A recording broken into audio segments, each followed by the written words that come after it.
कथा में पंडित जी ने प्रातः उठते ही कर दर्शन कर पृथ्वी माँ को प्रणाम करने के साथ दिन की शुरुआत करनी चाहिए यह बताया तथा भगवान किस प्रकार प्रसन्न होते हैं यह भी बताया। मनोकामना पूर्ति के लिए भी बड़ा अच्छा उपाय बताया। शिवलिंग का प्राकट्य कब और कैसे हुआ, साथ ही माँ नर्मदा की महिमा भी बताई।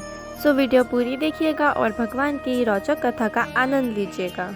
जय माता दी। एक बार जोर से बोलेंगे हरे हरे, आवाज आई नहीं, जोर से बोलना पड़ेगा। हरे हरे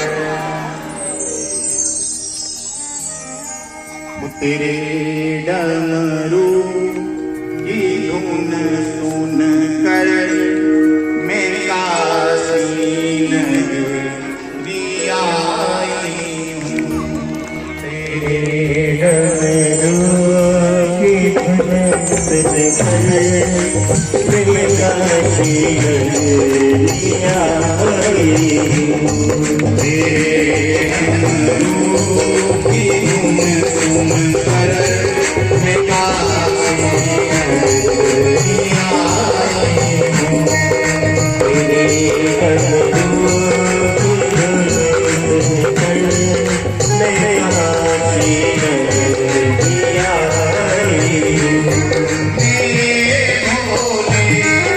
काशी नगरी आई हूँ।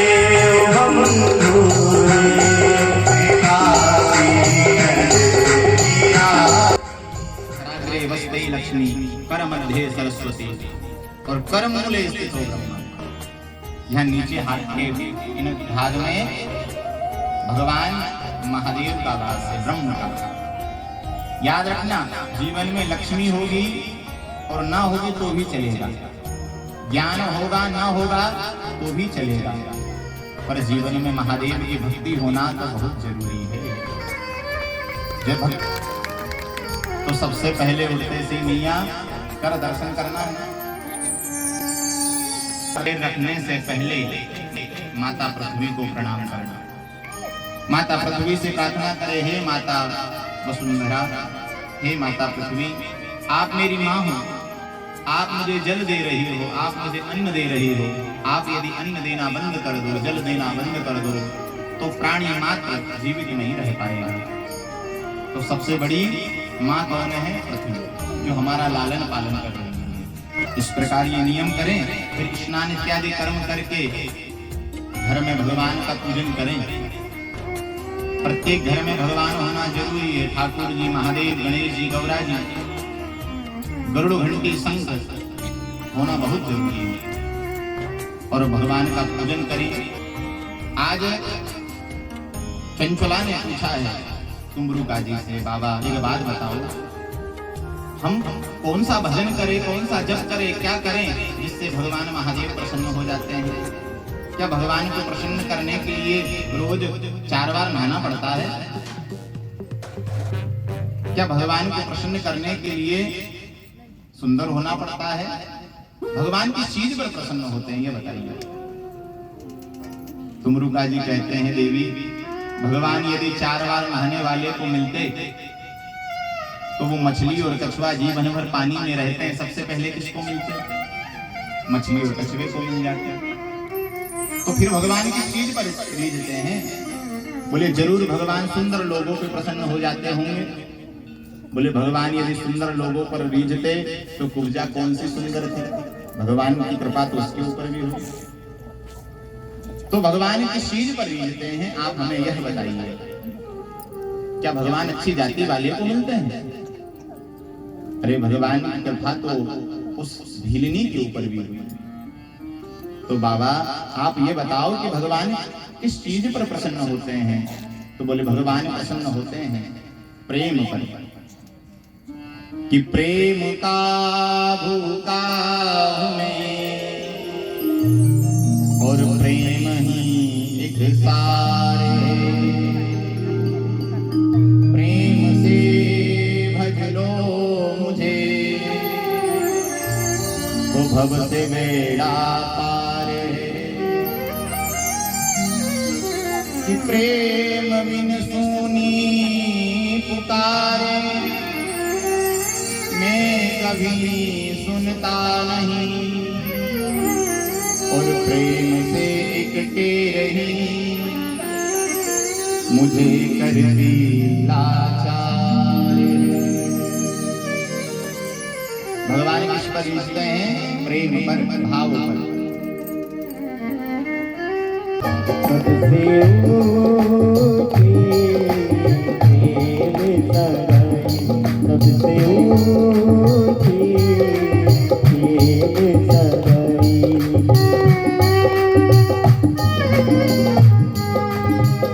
हर हर महादेव, दोनों हाथ ऊपर करेंगे, ताली पर।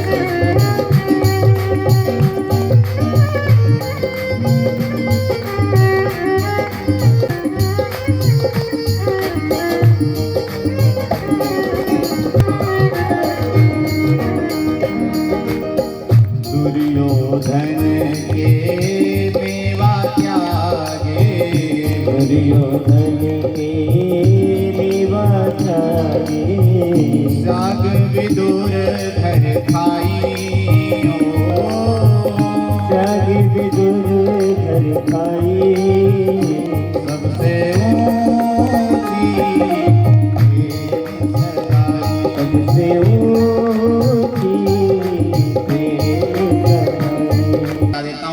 जी का नाम लेने से तुम दूर हो जाते हैं।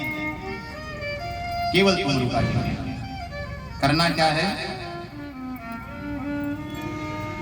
आपको एक घी का दिया बनाना है और घी के दिए में थोड़ी सी काली तिल्ली डालना है और रोज नहीं लगाना है, केवल सोमवार के दिन शंकर मंदिर में जाकर के तुमरुका जी का नाम लेकर के अपनी मन की कामना, आपकी कामना आप बार बार कर रहे हो, यदि वो पूरी नहीं हो पा रही है तो बस ये प्रयोग कर लेना, छोटा सा घी का दिया, उसमें थोड़ी सी काली तिल्ली डाल करके सोमवार के दिन महादेव के सामने तुमरुका जी का नाम लेकर के रख देना कि हे तुमरुका जी, मेरे ये कामना है, 4 महीने बीत गए, 6 महीने बीत गए, इच्छा हुई नहीं रही, तो केवल एक सोमवार करने से ही अगले सोमवार तक आपके मन की कामना पूरी हो जाएगी। ये उपाय आप जरूर करें, क्योंकि तुमरुका जी जो हैं वो बड़े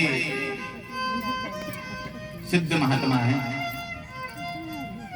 जैसे नारायण के सेवक हैं नारद जी, जो पृथ्वी पर घूमते हैं, नारायण नारायण करते हैं, ऐसे तुमरुका जी जो है ना, वो भी नारद जी की तरह दिखते हैं, पर केवल अंतर इतना है, इनका जो मुंह है वो घोड़े की तरह है, और ये जब घूमते हैं तो ये ओम नमः शिवाय करके पृथ्वी पर परिभ्रमण करते हैं। तो आप ये छोटा सा उपाय हूं, और विष्णु कहते हैं कि बड़ा मैं क्या वह सीढ़ी, ब्रह्मा जी कहते हैं कि मैं बड़ा हूं, मेरा पूजन पहले हो, और विष्णु कहते हैं कि मैं बड़ा हूं।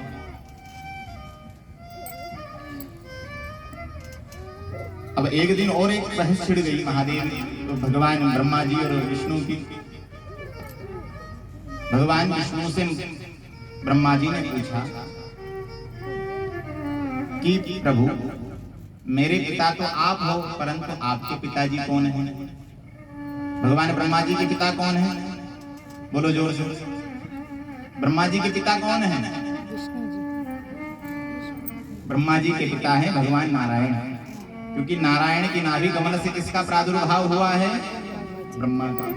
तो ब्रह्मा वही प्रश्न कर रहे हैं कि मेरे पिता तो आप हो, पर आपके पिता भी तो कोई होगा, आपके पिता कौन है? तो भगवान विष्णु ने कह दिया कि मेरे पिता हैं देवादिदेव भगवान महादेव। क्या बोला? महादेव। बोले मैं नहीं मानता। अब ब्रह्मा जी ये प्रश्न कर रहे हैं, कभी समय भगवान ब्रह्मा और विष्णु के बीच में शिवलिंग प्रकट हो गई। क्या प्रकट हो गई? शिवलिंग। अच्छा, शिवलिंग क्यों प्रकट हुई? शिवलिंग, भगवान को शिवलिंग क्यों बनना पड़ा? आपको पता है?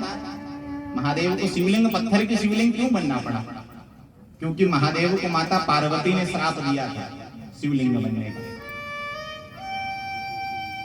एक बार क्या हुआ, भगवान महादेव और विष्णु के गणों में युद्ध छिड़ गए।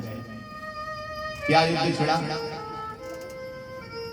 विष्णु के गण कहे कि विष्णु बड़े हैं और शंकर के गण कहे कि शंकर बड़े हैं, महादेव बड़े हैं। युद्ध जब छिड़ा तो युद्ध करते करते 6 महीने बीत गए। कितने? 6 महीने। युद्ध में कोई हारे ही नहीं, ना तो शंकर के गण हार रहे हैं, ना विष्णु के गण हार रहे हैं। तो उस समय भगवान ने इस युद्ध को समाप्त करने के लिए महादेव ने क्या किया? आधा विष्णु का रूप और आधा स्वयं का रूप धारण करके उन गणों के बीचों बीच प्रकट हो गए। बोले महादेव की जय हो। इसका रूप धारण करा, आधा विष्णु का और आधा स्वयं का, और उन गणों के बीचों बीच प्रकट हो गए और समझाने लगे, भैया हम में कोई भेद नहीं है, मैं ही विष्णु हूं और मैं ही महादेव हूं। अब आज विष्णु का रूप धारण कर लिया और आज विष्णु का आधा रूप धारण कर लिया, तो इस रूप को माता पार्वती ने देख लिया कि आज तो महादेव ने विष्णु का रूप धारण किया, और माता पार्वती तो पतिव्रता पत्नी है। अब आज भगवान महादेव ने विष्णु का रूप धारण कर लिया, अब पतिव्रता पत्नी है तो वो महादेव के संग कैसे रह सकती हैं, क्योंकि इन्होंने तो विष्णु का रूप धारण किया है। तो आज माता पार्वती को क्रोध आ गया, भोले बाबा को श्राप दे दिया, प्रभु आपने विष्णु का रूप धारण कर लिया है, मैं आपके संग नहीं रह सकती, मैं आपको श्राप देती हूँ कि आपको पत्थर बनना पड़ेगा, शिवलिंग बनना पड़ेगा। इतने में भगवान विष्णु भी प्रकट हो गए। विष्णु समझाने लगे माता पार्वती को कि मैया ऐसा श्राप मत दो, वो तो इन गणों का युद्ध समाप्त करने के लिए ये रूप धारण करा, तो आज भगवान विष्णु को भी श्राप दे दिया माता पार्वती ने कि मेरे पति तुम्हारा रूप धारण कर रहे थे, तुमने मना नहीं करा, जाओ मैं भी तुम्हें भी श्राप देती हूँ कि तुम भी पत्थर के बन जाओ। तो भगवान विष्णु को भी पत्थर के बनना पड़ा। कौन से भगवान होते हैं पत्थर के? सालग्राम जी। भगवान विष्णु को भी सालग्राम बनना पड़ा। अब भगवान विष्णु को भी क्रोध आ गया कि हमको समझाने आया, हमको श्राप दे दिया। तो भगवान विष्णु ने भी माता पार्वती को श्राप दे दिया कि जाओ हम भी तुम्हें श्राप देते हैं कि तुम भी पत्थर की बन जाओ। तो माता पार्वती भी पिंडी के रूप में पत्थर के रूप में पूजाती है। कहाँ है पिंडी? वैष्णो देवी ने, हाँ माता जी पिंडी के रूप में पूजाती है। वह नर्मदा का, तीनों देवताओं की एक एक नदियां हैं। कितने? तीनों देवताओं की एक एक नदी। भगवान विष्णु से संबंधित नदी कौन सी है? बोलो जोर से, आवाज आती नहीं है। ब्रह्मा विष्णु से संबंधित नदी कौन सी है? यमुना। गंगा। हम कहते हैं ना चरणों से निकली है गंगा। भगवान विष्णु से संबंधित नदी है गंगा। ब्रह्मा से संबंधित नदी कौन सी है? सरस्वती। बोलो जोर से, सरस्वती। ये ब्रह्मा से संबंधित नदी है। पर आज प्रश्न किया है कि शंकर से भी कोई संबंधित नदी है क्या? उन्होंने कहा शंकर से संबंधित नदी है नर्मदा। बड़ी बड़ी कथाओं में जाकर के कथा सुनने से जो फल मिलता है वह पुण्य केवल नर्मदा में एक दीप दान करने से मिल जाया करता है। क्या? एक दीप दान करने। और कभी नर्मदा जी में स्नान करने जाओ ना, तो नर्मदा को सबसे प्रिय है दूध और जौ। क्या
Hare